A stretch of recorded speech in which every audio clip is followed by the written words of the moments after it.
When you sign your waiver and take your safety brief test, you are certifying that you know the rules. The referees will not give any warnings. If you break the rules, there will be consequences. The Fulda Gap Field consists of 70-plus acres in the foothills of North Carolina. The terrain consists of everything from open fields to ravines and creek beds. Trees are plentiful, and so is the underbrush in places. Be aware of your surroundings. Check what you are about to crawl through or walk over. With a field this large, it is hard to keep poison ivy off the field. Most of the playing areas are clear of heavy brush, but when traveling between objectives is when you might run into dense underbrush. The Fulda Gap map is available to print off of the website. The field is extensively bounded by orange or yellow tape. Please, for your own safety, do not cross these boundary lines. Some important things to remember. Do not lose your ID tag. Make sure it is tied to your person securely in your game pouch.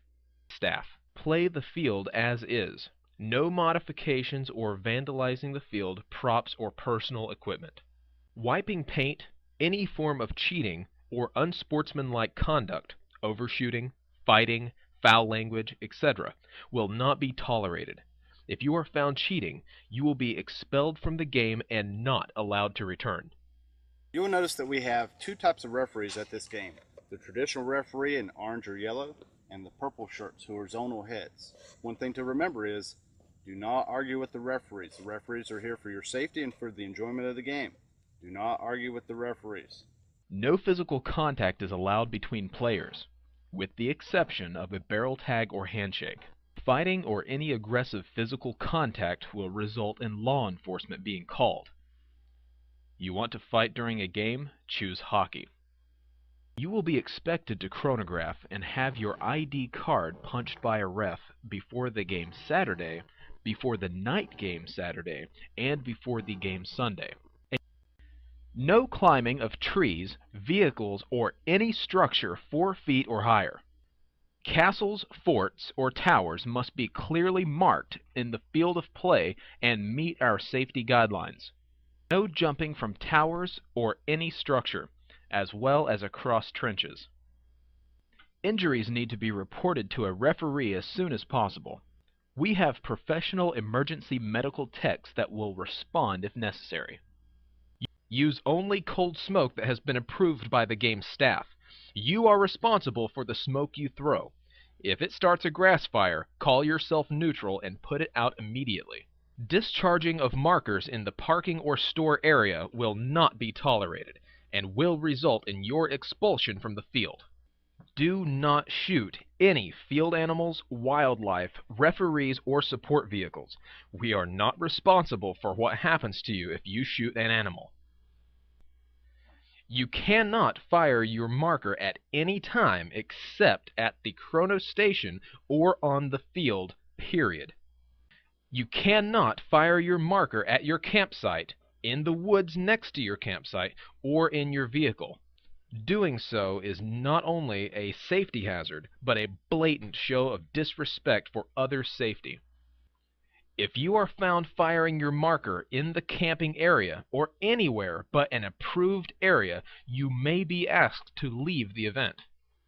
Avoid close shots if at all possible. If you are within 20 feet, allow the player to surrender first or shoot a low impact area like legs or feet. Be courteous. Blind shooting.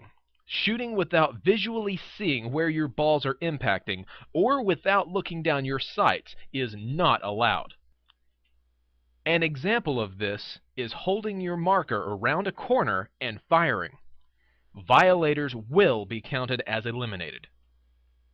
Overshooting, which is the repeated shooting of an already eliminated player, is grounds for elimination or, if deliberate, removal from the field.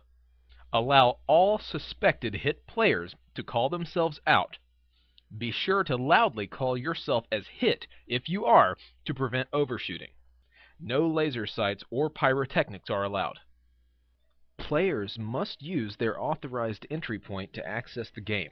This is the Warsaw entry, located at the northeast corner of the field past the vendor area. And this is the NATO entry, located at the southeast corner past the NATO camping area. If you leave the field for any reason, air, paint, water, you are considered out. You must come back into the game via your authorized entry point. There is no shooting or posting within 100 feet of an entry point.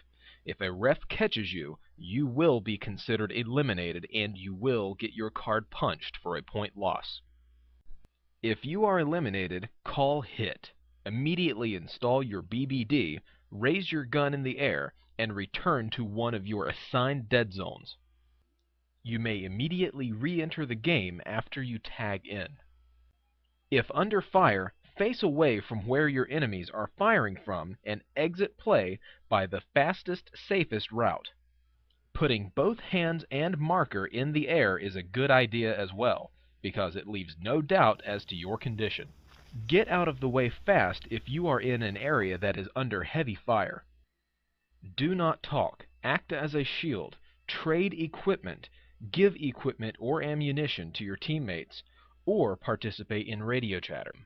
During the night game, any hit or impact is considered out. It doesn't matter if it breaks or not, you are out. There cannot be any paint checks at night, so put your barrel blocking device in, raise your marker, and head to the dead zone. Remember, dead men do not tell tales. This is an honor situation. If eliminated, do not talk until you get to the dead zone. Anyone wearing a ghillie suit is out if hit at all, anywhere. The hit does not have to break. There are 6 dead recharge zones currently on the map. Some of these dead zones are conditional use, meaning your side can lose them if certain bases are lost. The field store is not a dead zone. If you have to go to the field store for supply, you will still need to go to an appropriate insertion point to re-enter the game. There will be dead zone refs around all dead zones and entry points. They will be responsible for safety and reinsertion. There will be dead zones in each battle area for each side. No shared dead zones, although you may use any dead zone for safety issues.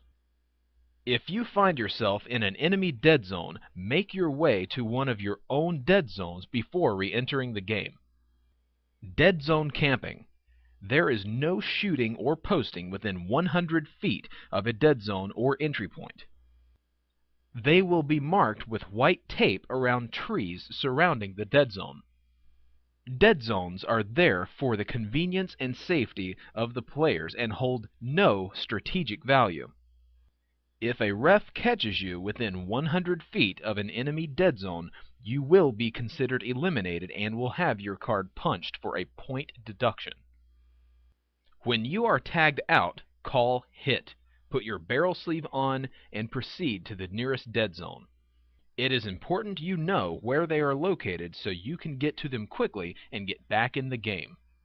The dead zones will have water, and if your dead zone is running low on water, please inform a referee. Take this opportunity to catch your breath, drink some water, and reload. It is very important to drink plenty of water during the event to prevent dehydration. We also recommend drinking water and electrolyte-type drinks when you are off the field. When you are reinserted, make your way back to your unit. They may have moved by the time you get there, so have a map handy and know your unit's objectives and battle plans. Surrender. The surrender rule is also known as the 20-foot rule. If you get within 20 foot of someone and they do not see you, you can call out, "Surrender." At this point, the other player has one of 2 options. They can raise their marker and surrender, or they can turn and fire on you. If they turn to fire, you had better be ready to fire yourself. This could create quick draw situations, but calling for a surrender is considered a courtesy, so as not to light someone up when they are within 20 feet to avoid a painful hit. We would recommend surrendering, but it's your choice. The person calling for the surrender has outmaneuvered you and has done the honorable thing by asking for surrender. Be equally honorable and accept the option. Remember, if you call for surrender, not everyone will, so be ready. Barrel tag. A barrel tag is when somebody sneaks up on you, taps you with their hand, not barrel. At this point, you are eliminated. This is not an option. You cannot turn and fire, period. If barrel tagged, you must put your BBD on, raise your marker, and leave the field quietly. A barrel tag or surrender is the only time you are not required to call out in a loud voice, "Hit." By the same token, if you barrel tag someone, just touch them with your hand and say barrel tag. Do not jab or hit them with your barrel or anything else for that matter. Bunker tag. Command Decisions Wargame Center has a variety of structures and fighting positions on the field. Some of these structures are strategically placed, hardened, and make great defensive positions. However, to minimize close shots, a bunker tag rule is in effect. Certain bunkers will be marked by an orange diamond. To eliminate all players inside a diamond bunker, you must shoot them through the firing ports from a distance, or slap the diamond with your hand while yelling bunker tag. This action simulates throwing a grenade into the bunker. If you are inside a diamond bunker and hear bunker tag, then you are eliminated. If you are outside the bunker, you are not eliminated. Players in diamond bunkers may also be eliminated with authorized satchel charges thrown on or against the bunker, or with a direct hit from a Nerf rocket fired from an authorized card-carrying AT gun, tank, or grenade launcher. Grenade launchers are commercial Nerf-firing launchers, the same as AT guns, although they cannot eliminate tanks. See the tank utilization rules for more information. If a bunker or emplacement does not have a diamond emblem, then the bunker tag rule does not apply, and the players using them for cover must be eliminated in a conventional manner. Night game. The night game can get very intense. Sometimes firefights happen at very close quarters. Give your opponent the opportunity to surrender before you shoot, if at all possible. There are many times this will not be possible or feasible, but please try the best you can. Carry a flashlight with you in case of emergency or if you get lost. This is a big playing field and everything looks different at night. Each side will be allowed only 15 night vision units during the game. There is no limit to flashlights. If you are injured in any way, call out for a medic. There will be game medics at Fulda Gap. All ranking officers and most refs will also be carrying first aid kits. If you are injured, make sure we know about it and seek proper treatment. No game is worth permanent injury. Tank, bridge, and bunker rules. Bunkers, bridges, foot or vehicle, and special targets can be temporarily taken out of play with special mission cards and satchel charges. Blown bridges will be marked by tape and signs indicating their status. No one can cross a blown bridge by foot or vehicles. However, bridges can be repaired with additional special mission cards or by continuously holding either side of the bridge for half an hour with someone with an AT card present. Anti-tank, anti-bunker. Pneumatic-powered rocket launchers, RPGs, can eliminate tanks, diamond bunkers, and other designated structures on the field and anyone inside of them. The target must be directly hit, no bounces, with a factory-manufactured soft Nerf football-type rocket. On missions, a judge must be contacted and shown an AT card beforehand, and must be present whether the mission was successful or not. In mission play, if an attack is successful, the structure will be taped off as destroyed. In non-mission play, the structure can be immediately reoccupied, except for tanks. There is a limit to the number of RPG gunners, and they must attend the same safety brief that the tankers do and have their device checked by the staff members. No homemade RPGs made with plastic pressure chambers are allowed. All launchers must be approved for play by staff before the general can issue an AT card. An alternate to the RPG is a grenade launcher, which is usually smaller and mounted on a regular marker. These devices fire Nerf or small foam rounds that can only eliminate diamond bunkers. Grenade launchers cannot eliminate tanks nor disable them in any way. There are no blast radius rules, as Nerfs should never be fired at individual players, only structures. There is a limit to the number of grenade launchers on the field, and you must possess a Grenader card to use one. All launchers must be approved for play by the staff before the general can issue a Grenader card. Another way of eliminating tanks is through the use of anti-tank minefields, as issued by the general, as they are a number and controlled item. These are marked and weighted traffic cones, and they are emplaced by anti-tank gunners by taking the rope off of the top of the cone and wrapping it around 3 points of contact and back to the cone itself. If a tank runs into a cone or makes contact with it or its rope, then the tank is eliminated. If a player, other than an AT gunner emplacing or removing the minefield, touches or steps on a mine or crosses the roped area, then they are eliminated as well. Mines can be replaced, but only a limited number are available for use at any one time. Tanks. The use of paintball tanks, provided that they are under a strict set of guidelines, add an enormous amount of fun and strategy to a paintball game. Armored vehicles on a real battlefield either dominate or are metal coffins for the crew. These rules will attempt to balance safety with effective tank strategy on the field. The tank rules are discussed in detail on their own page. Do not approach or be within 15 feet of an in-play tank, or you will be counted as eliminated. Players may not bunker tag tanks or eliminate the driver with paintball hits. Do not shoot the vision blocks of the tank or shoot at the tank driver. A designated safety referee will accompany the tank. If a tank is eliminated by a mine, satchel charge, or AT weapon, it will either withdraw off the playing field or stay in position depending on the game and the safety situation. In either case, the crew is eliminated and at least one must proceed to a dead zone as any other player.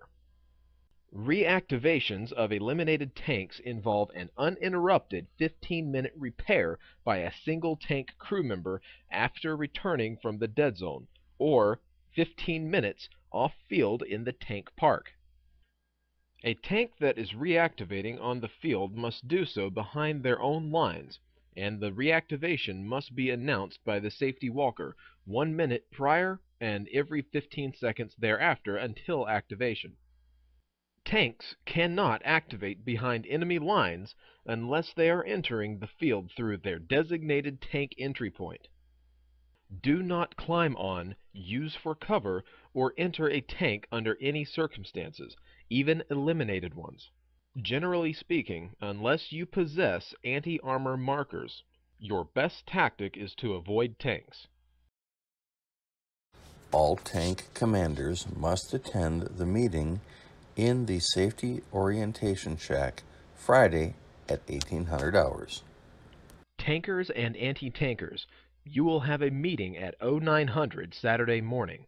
Please have your AT and AT card in hand at the end of the vending area by the tank park. Finally, by the nature of this game, there will be referee-supported events, usually dictated by the opposing generals, which could cause entire bases to be eliminated, and all players in them. These are called WMD attacks, and may come in 3 very different forms. Nuclear weapons, or more appropriately, tactical nuclear devices, are a very powerful but thankfully very limited tool in the belt of the NATO and Warsaw Pact generals. They will eliminate a 100-foot diameter area of the field for the entire event phase once initiated. If used on a base, that base will be out of play for that day or night phase, and thus cannot be used for points. Nukes will be delivered via referee in a very loud and visually spectacular manner. That area will be considered irradiated, and any player from either side who enters the area will be counted as eliminated. The irradiated area will be marked with boundary or danger tape until safe to enter. They cannot be used to eliminate dead zones or entry points. Airstrikes. Like a nuke, but not as powerful, airstrikes will be simulated loudly by refs at points determined by the generals and coordinated through the game coordinator using a grid system. The impact point will be where the ref feels that they are close to the grid coordinate or specific building or bunker target dictated by the FDC as called in by the general. An airstrike or mortar barrage affects the approximate 50-foot radius from the point of impact as determined by the ref in place. A hit eliminates the target, the players inside, and all exposed players within 50 feet. The target can be immediately reoccupied by players, not eliminated by the blast after the refs clear the structure. A strike or barrage does not take out entry points, dead zones, or flag stations. Chemical weapons. Chemical weapons or poor man's nuke will be simulated by orange smoke that will be issued by each side's general. Anyone caught by a referee in an orange smoke cloud without donning their simulated protective equipment, a dust mask over your paintball mask, immediately will be counted as eliminated. Once the cloud has dissipated, you may take off your chemical mask. Remember, smoke travels with wind direction, and it could happen that you may gas your own troops by mistake. Use these weapons under direction of your general or officers. Regular smoke will not be considered as a chemical weapon. If you have any questions about the rules, be sure to check the marquees both in the camping area and in the vending area that have all the rules posted. If you have additional questions, be sure to get a purple shirt or the head ref and ask that individual question. Thanks for watching this safety video. Once again, if you have any questions, please get with a staff member. Have a great game, have fun, play with honesty and integrity, and I'll see you later.